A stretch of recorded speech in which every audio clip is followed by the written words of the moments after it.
What is going on, everybody? Welcome to another edition of Talking Elite Fitness. I'm Sean Woodland with Tommy Marquez. Lauren Khalil has forsaken us for the PGA Tour this weekend in Myrtle Beach, South Carolina, because, I'd do that as well. If there's a PGA Tour event that said, hey, we want you to come and help out, I'd be like, see you guys later. PGA Tour events are awesome, man. Absolutely. How you doing?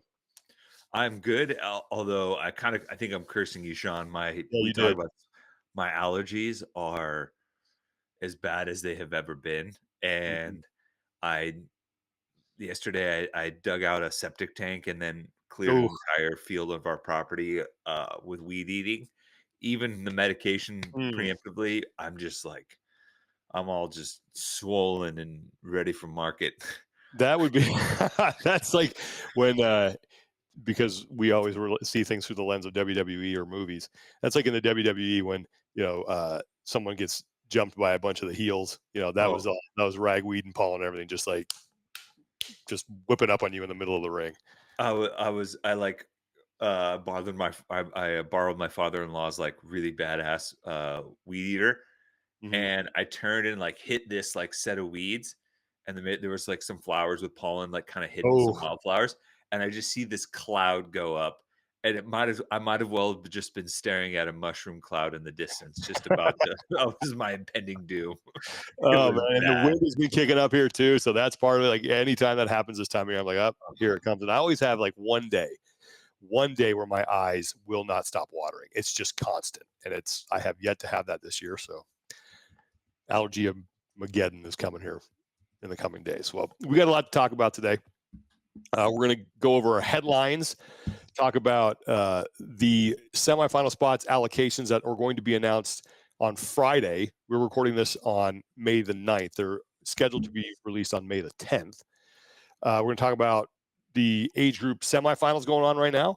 Also, the TYR Cup that was announced. Really excited about that. And then we have Catherine David's daughter, who we will be talking to later on the show. I spoke to her a few days ago about her back injury, why she decided to call it a season, and what the future might hold for her.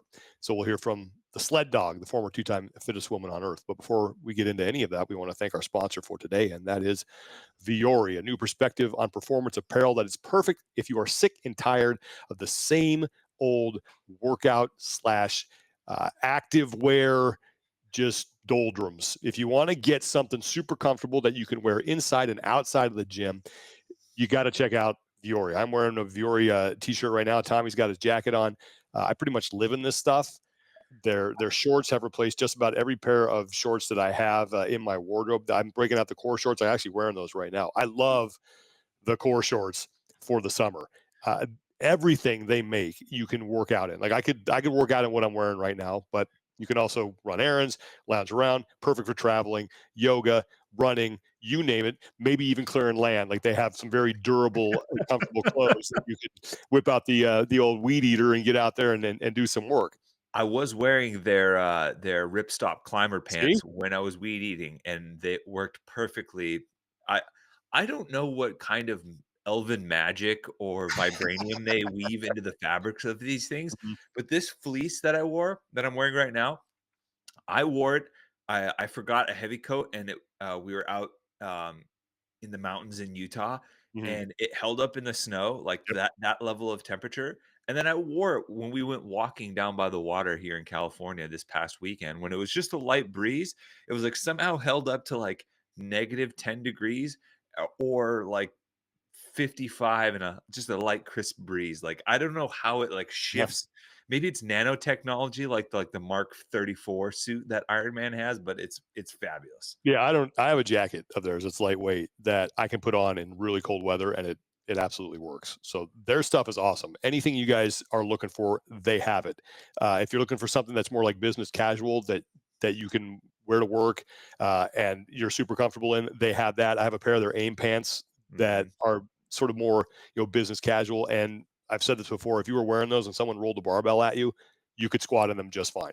Like they're that movable and breathable. So if you go to vuoriclothing.com/TEF, that's VUORI clothing.com/TEF, you're going to automatically get 20% off added to your order, and then shop away and enjoy your new Vuori addiction. Their stuff is awesome. I love it.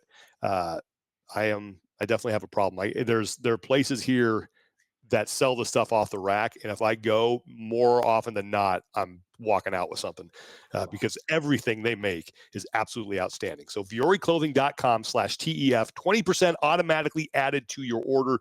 Makes a great gift for yourself or a loved one. And summer's coming up, so if you're looking for those, just a nice, comfortable pair of shorts or a shirt that you're like, hey, I don't want to be too warm in this thing and I still want to be comfortable, they have you covered. So VuoriClothing.com/TEF. All right, let's get into the show for today. And we got some stuff to talk about. Yesterday, I think it was yesterday, Adrian Bosman was on with the Barbell Spin guys, and he talked about these strength of schedule, or sorry, not strength of schedule. I'm thinking about football. The strength of field and the semifinal spots that are going to be allocated for the games, and that those are going to be released on May the 10th. Again, we're recording this on May the 9th. And he also said that they're only going to take into account, as far as the strength of field, athletes who are actually registered for semifinals. So that's a little bit of a departure, I think, from what we have seen in the past. Yeah, and as a potential to kind of shake up the allocation accordingly, Mm-hmm. just because, you know, there was always been discussion about how do you factor in people that are actively competing versus not. Mm-hmm. Where does legacy and the impact of people being consistently participating in certain regions affect the strength of schedule, and or how that affects the region strength in general? Um, I, I want to selectively hold off judgment until I actually see how the allocation comes out. Um, because until we get the full details published, it's really hard to say what the net effect is. It could be one of those things where, they say we're going to do this, and everybody gets up in arms, and then the way they actually do that might differ just slightly, and then we end up with essentially the same situation, in which case it's kind of moot. Mm-hmm. Um, man, I know Halpin put out some Yeah, I'll yeah, pop that up here. so he put out some tentative calculations about what could be happening in both scenarios. Oceania gets an additional spot. Yeah. Um, I think for the men in particular, that makes sense given that you have Ricky, uh, and then two more athletes who were basically in the top 10 all games last year in Jay Crouch and Bailey Martin. And so it seems like the strength of the men's field down there is particularly high this year. But the couple of things stand out. The women's side, Oceania getting an additional spot. That's on the heels of both Jamie, Cara, and Tia not being in that region. Ellie also sitting out the season. Mm-hmm. So that kind of that's one of those things where it almost doesn't pass the sniff test. Now, again, Halpin definitely is very clear about this, that he could Yes. be wrong, and this is a projection of sorts based on the limited knowledge that we have. But I do think there is room to see whether or not certain aspects of this pass the sniff test. And I think um, in some instances there are additional spots going to Asia and Africa, and I just don't know if that in any way, shape, or form is supported by what we've seen consistently over the years of the games.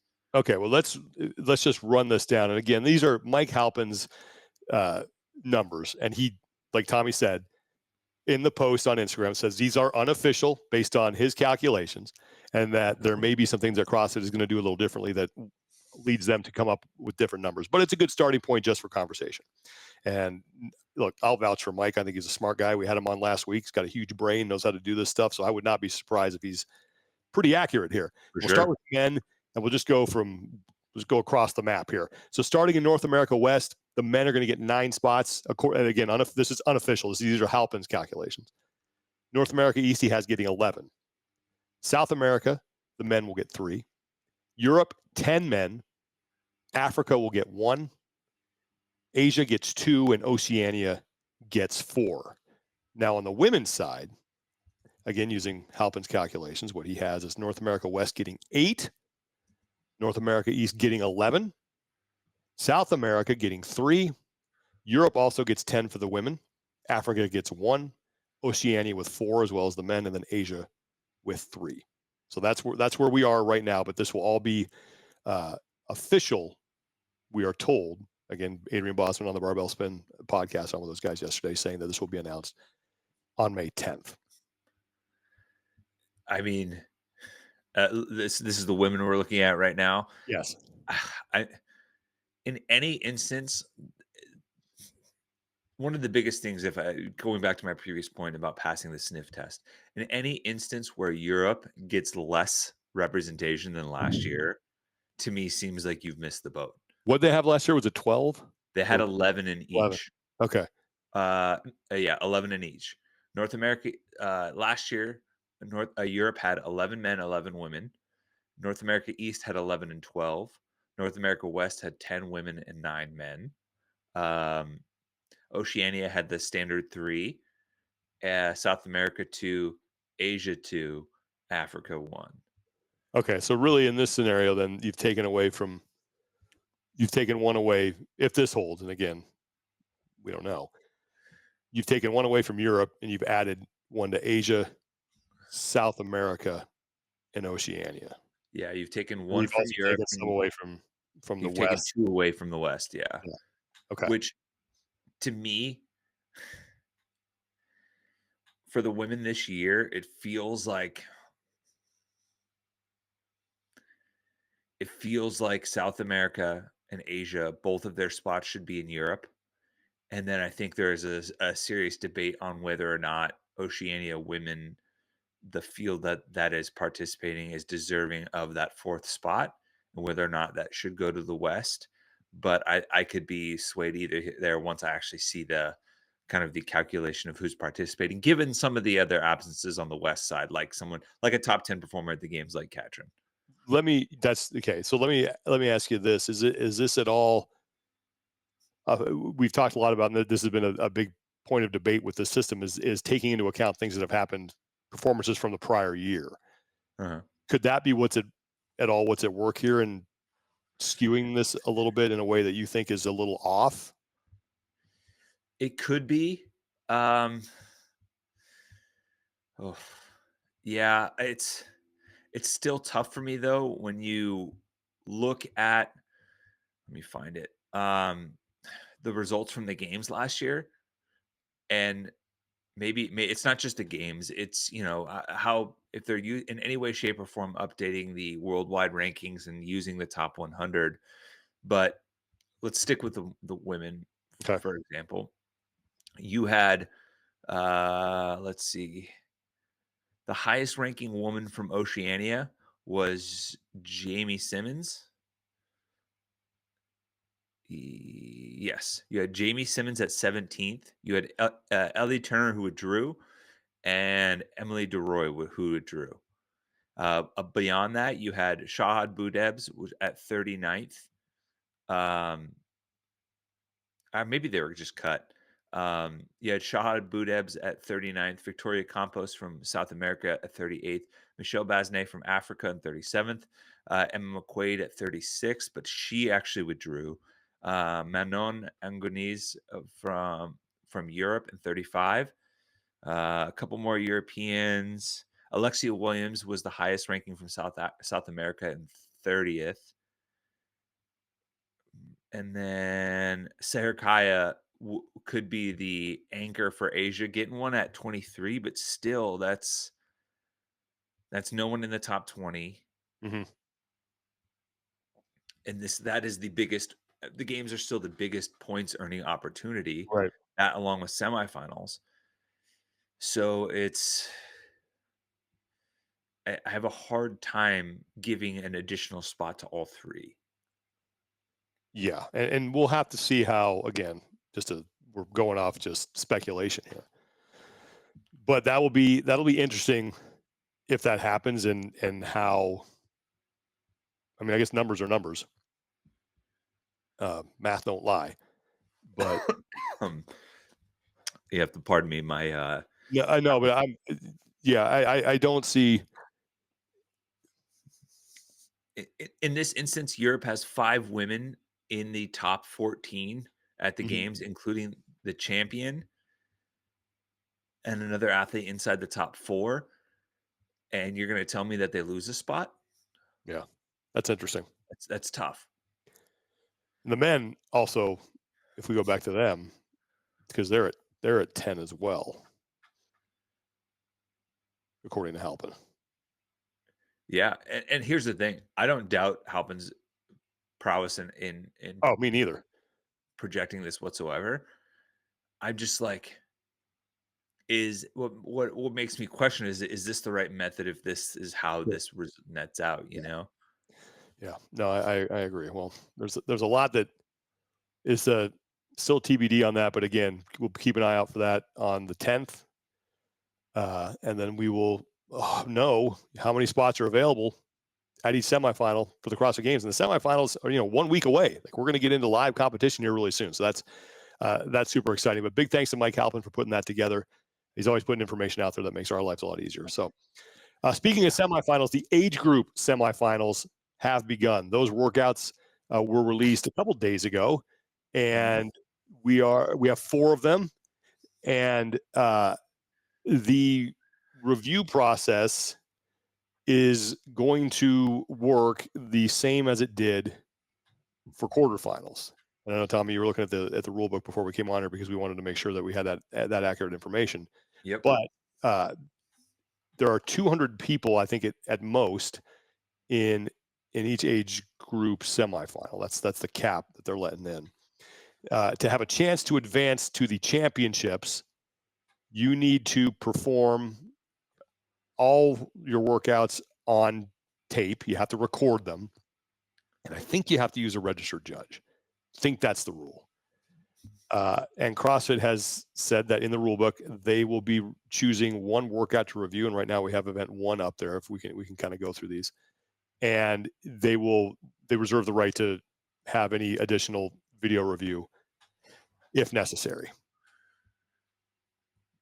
Yeah, just kinda going through the process, yeah, a registered judge is required. Mm-hmm.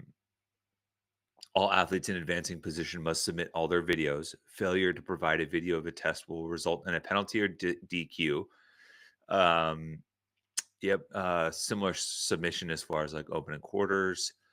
Let's see, the following number of top athletes overall in each age division must submit videos of all tests. Mm-hmm. The top 60 men and 60 women.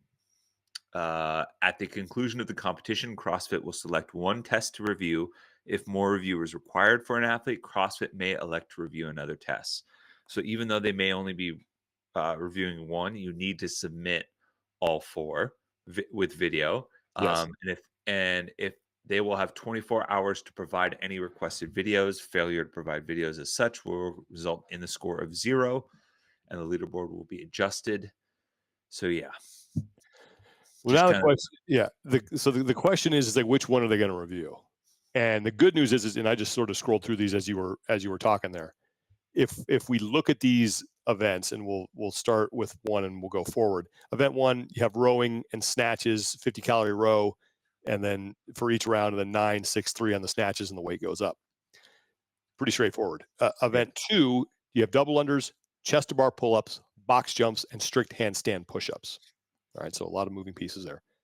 Event 3 is just front squats and muscle ups, 3, 6, 9, 12. And then event 4, you have cleans, toes to bar, and thrusters. So if you're going to review one of these, the good news is I'll go back to number 1 here.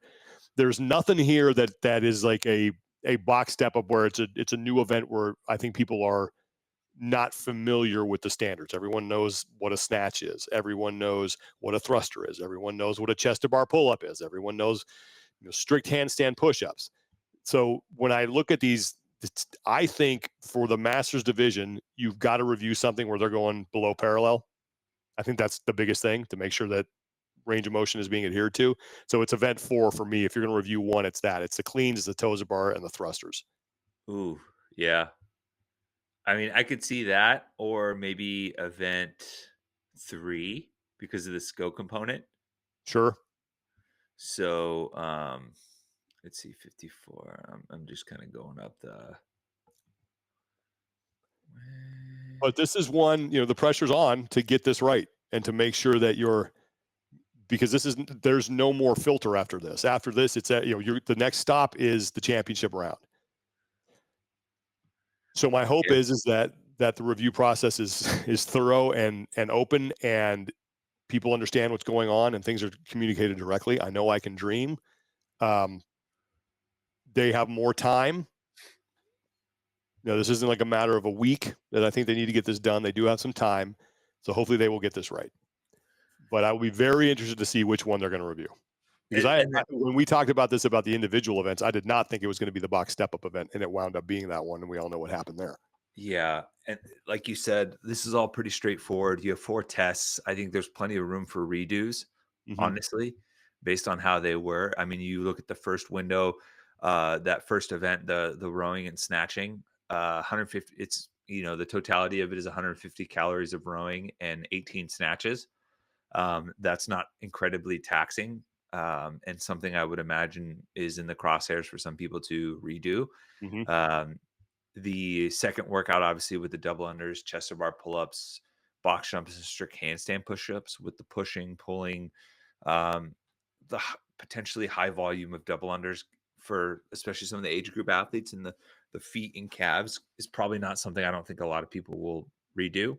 Mm-hmm. Um, or at least want to in that time frame, especially with the strict handstand push-ups. And then when you got 3 and 4 looming, I think a lot of people have this one circled, or maybe they might knock this one out during the first couple days. Like I would Mm-hmm. imagine people might do 1 and 3 as Yeah. their first 2 tests, um, to get the front squats and muscle ups done pretty fresh because this is the heaviest and most skilled event for most of them. Mm-hmm. But yeah, and then, you have a triplet chipper to finish on the last day that's pretty simple. It's just more leg intensive and, Right. going below parallel. So maybe that one is, but it's pretty straightforward. I don't know, like, I'm torn between maybe wanting a little bit something more from this if you're qualifying people for the games. Mm-hmm. But at the same time, after everything that happened in quarterfinals, just basically getting 4 workouts that can be done at varying time domains and varying workout structures with a broad multitude of skills, like then that's good enough for me Yeah. at this point. But it's like I struggle to really kind of make heads or tails of like where the temperature is right now because it seems like people are pretty either frustrated or fed up Yeah. with some of this Agreed. process. Mm-hmm. But these look fun. We have a couple people from my gym tackling these. Y a good friend from a gym down the road who's will also be hitting it and has a good chance at qualifying. Mm-hmm. Um, yeah, it's I would imagine that if we talk to someone like Jason Grubb, who has a very high standard for programming, Mm-hmm. maybe he has said this or not, but, I feel like maybe he would want a little bit more skill. Yeah. Well, we'll see. Like again, I said this. It's more not that the quarterfinals were not important to get people to semifinals, but at least with that you have another filter. You got one more. This is it. This is now we're going to the championship round after this. So it's got to be right. I hope lessons were learned and it's there's communication that's put out that's clear on this. And again, the good news is that there's no kind of new movement here that might throw people for a little bit of a loop. Everyone knows that on a box jump, you have to stand up on the top. Like that's the way it goes. Uh, so make sure you're doing that. Thruster below parallel lock out at the top. There are no curveballs here. These are all movements people have been doing in their training. So I think we have eliminated the excuse of well, wasn't standard or that wasn't communicated. Yeah, and there's strict handstand push-ups too, so, Right. uh, That's the other one where if they're going to review any, I think it's going to be either 2 or 4 now. Who knows? But that's where I think they're going to go. yeah. But it's Okay, like we next. already tested like, Go ahead. we already had handstand push-ups in age group quarterfinals already in, like, a Mhm. pretty heavy dose. with that like little chipper that Yeah. ended with ring muscle ups too. So like it doesn't. The only place where it feels like they really dialed something up as far as skill is the muscle ups, Mhm. with it being ascending. But All right. yeah, Well, this is pretty, down the middle of the road CrossFit here, right? There's nothing out of the ordinary. yeah, I can, and I think that it's been said a few times that they're trying to get back to more down the middle Yeah, CrossFit type programming. and So I think that's good. And Chase and uh, Matt O'Keefe and Justin Kotler talked about this on Death by earlier this week. They had a really good discussion there about sort of the programming and what they think about it and why a lot of them think it's a good thing right now. So we will see what happens. Good luck to all the masters who are competing in semifinals this weekend. Use a registered judge, use your video, watch your videos, hold yourself to a high standard, read the standards. read the standards. Yeah. Leave no stone unturned here. Next thing we want to talk about this is something that I am super excited about. And full disclosure, Tommy, Lauren, and I were able to talk with Dylan Malitsky from Loud and Live about the TYR Wodapalooza SoCal event. And they are going to be doing a North America versus the world sort of team format. It's an all-star match featuring a two-team head-to-head format. Each squad will be composed of 4 men and 4 women, with the captains chosen by you. Now, there are some details on this thing that are still being worked out. But when they were telling us about this, I couldn't tell you how happy I was. I think they have knocked this out of the park with what they have planned. I love the fact that they're taking the old invitational, which I thought was a great event, but the problem was I thought it was too short. Yeah. You know, and now they've expanded this into a multi-day thing. It's not just going to be teams. There's going to be one-on-one matchups, partners, Wodapalooza teams like 3-on-3. Captains are going to have to go head-to-head. Oh, I have, yeah. So they have individual, which all 16 Uh, athletes compete independently, and it's the sum. All hands, which they can compete as a single collective, all 8 working together. There's the spotlight with one male and female based mhm. on their individual expertise. It's going to feature weightlifting, gymnastics, and a monostructural test. How crappy would that be? I'm going to just say it right now, to be the guy that gets sent out for the monostructural test, and Mhm. you got to send it on the rower, the skier, the bike, the run, versus like, no shade, like sending Tola out there to hit like a, Right. a massive lift. Like that would be just wait. One of these is going to hurt a little bit more. Yeah. Miami team. So 3 Mhm. athletes per gender to tackle it a Wodapalooza Miami style with the teams of 3. CrossFit Games team format with 2 men, 2 women. And then the captains, like you said, well, they'll have a male, female captain who work together to earn the W. So, which I love this. I think this is fantastic. And we've talked about this. I don't know if we talked about it with our patrons or if we talked about it on this show, our main show as well. But it, the team format to me has just gotten stale. And you need to find a way to inject some excitement into it. We need to get past this thing of pure fitness test. Like, let's make this entertaining where people can showcase their fitness and have fun matchups. And there's some strategy involved as far as who's picking to go out there. I love this, man. This is like the Ryder Cup, and Matt O'Keefe references this on Death by. If you're not a golf fan, just go check out Ryder Cup highlights and see how exciting that atmosphere is and all the drama that's involved. And as O'Keefe said as well, what you're doing with this North America versus the world format is you're taking individuals who, by nature of the fact that they're individuals, might not play well with others in a team format, and you're putting them on a team. And what I also love about this is that the fact that this is now a multi-day event is that you can package this as a totally made for TV type of thing.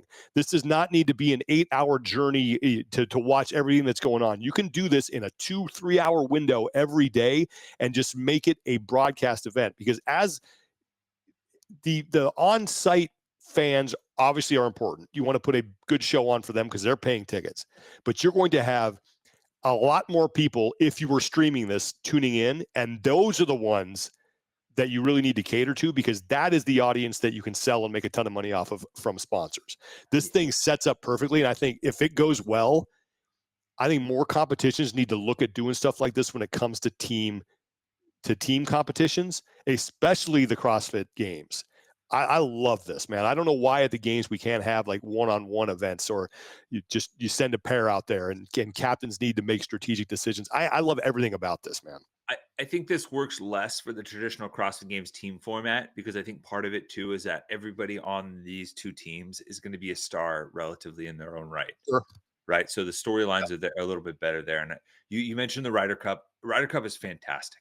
It Mhm. is appointment television, whether you're a golf fan or not. And you get people that are cheering for USA versus Europe, regardless of whether or not they've ever swung a golf club before, because it's electric. You throw in the fact that like we've seen elements of this before at the invitational back in the day. When I think about like the 1v1s or something similar, like I think back to the weightlifting event in 2014 that they had Yeah. at the San Jose Sharks Arena, Mhm. where basically we threw Kalipa out for the clean and jerk. They threw Paul Tremblay out. They had an awesome uh, duel. Tremblay threw up a massive weight, and then it was basically Froning had to show up and hit a massive 305 snatch in competition to kind of seal the deal for them. And it was this epic moment, right? It's like you Yeah. have three of the best lifters in the sport going head to head, and they actually have to get out of the game of how do I just manage points, and versus how do I specifically maybe do a little extra in this moment for my team. And it's just a different storyline. It's a different vibe. It's a different feel. We Mhm. saw pieces of this from FitFest, and how Yeah. Strength and Depth has done it with their sevens competition in the past. And you get these unique combinations that you've never seen before, and you get the options for storytelling are phenomenal there in terms of following the teams and building up. You can go look at some of the Ryder Cup storytelling that's been done in that regard to really get behind it. And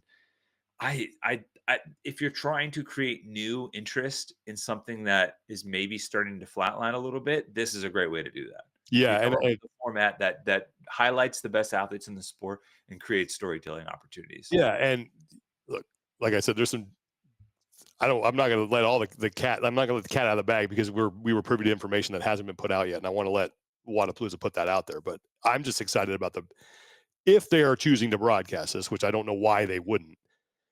You can mic coaches. You can have one reporter with each team, kind of behind the scenes, while they're watching uh, their teammates out there throwing down. Like, there's so much good behind the scenes stuff that people really like to see in these competitions that this lends itself to. That, like I said, when they were describing this to us, man, I was getting goosebumps. I'm like, this is absolutely awesome. I can't wait. And credit to them to figure out how to make this an appealing event for big name athletes to want to take part in, when it is so close to not only the games, but also you got the Rogue Invitational just a month down the road after that. Yeah. Actually, it's what, 2 months? It's gonna be November. So, but to shoehorn in there, and I think athletes are going to have the big ones are going to have no problem doing the Tier Cup, and then also turning around and doing maybe another competition and Rogue, because this one is not going to beat them up. There's incentive all around, right? Like Yeah. Money. we'll have to figure out what the prize purse is, but I imagine there's going to be some monetary incentives, right? Mm-hmm. There's going to be obviously I think one of the things that makes the Ryder Cup great is that the selection process around that really incentivizes athletes to perform well consistently over time. Yeah. Not that if this turns out to be a huge success, it could be something that maybe incentivizes athletes going forward just to be able to be a part of that or be a coach's pick if they decide to go that route. But the opportunity to do stuff for sponsors, not crush themselves, maybe even use it as a tune up and try out some new things on the competition floor. Like for me, that's great. Like I would have a full camera crew in. I would hopefully this is me projecting a little bit. I would love to see like a real world house for each team almost, Mm-hmm. each team is staying in these houses, and then it's just like 24/7 full swing. You get to see all the behind the scenes, which would be cool. Yeah. um So yeah, there's monetary and performance incentives. It's not going to crush them, and it gets the elite athletes out in front of people more frequently, which has always been an issue. How do we get the athletes to compete more without shortening the shelf life? Yep. And look, in the venue that they have planned there in Huntington Beach is going to be awesome too. Like, it's just this is a big win for the sport, and I think it has potential to really shake up the way that competitions look at the team format, and I think that's a good thing. So we will see when as the details continue to be released on that. But well done, Loud and Live and TYR Wodapalooza SoCal, man. I think it's gonna be freaking awesome. Okay, we have a little bit of business to get to here. We, as we told you last week, are partnering with Barbells for Bullies, trying to find some good dogs, some homes, and our dog of the week this week is Anna, 2-year-old female who is super sweet, smart, and obedient. She's a cuddle bug, great family dog, is dog friendly, house trained, has some basic training skills. And Barbells for Bullies is working with at Strong Paws Rescue to give Anna a place to stay and learn how to dog, as they put it, until she's adopted. She's up to date on vaccines, and she is spayed. She's great with other pups. So if you're interested, you can go to barbellsforbullies.com or follow them on Instagram. That's really the best way, at Barbells for Bullies.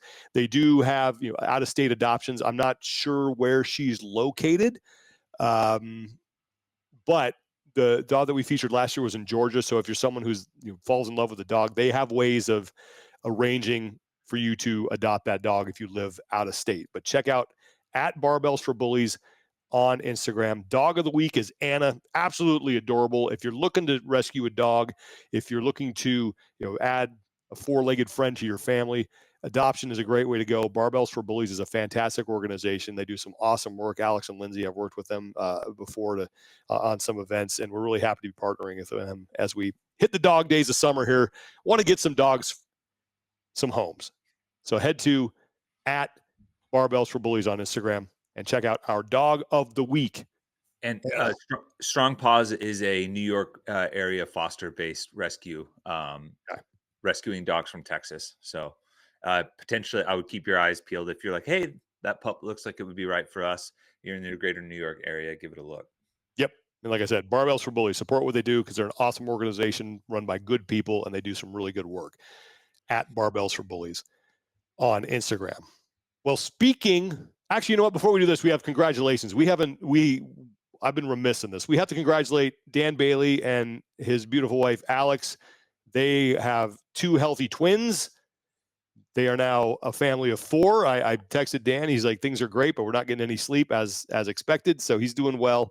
Annie Thorstadter also giving birth to their second child. Congratulations to her. And our good friend Irvin Anfoso, who we've worked with behind the scenes, has been a long time part of CrossFit Media behind the scenes. He and his wife, Hannah, just had their first child. So those going to be my PR for the week. Oh, was it? Okay. Well, it's going to be spring babies, but yeah, man. And Irv's kid was born on Cinco de Mayo. So how appropriate was that? Perfect. Yeah. As it is written. As it is written. Okay, well, those are your top stories for the week.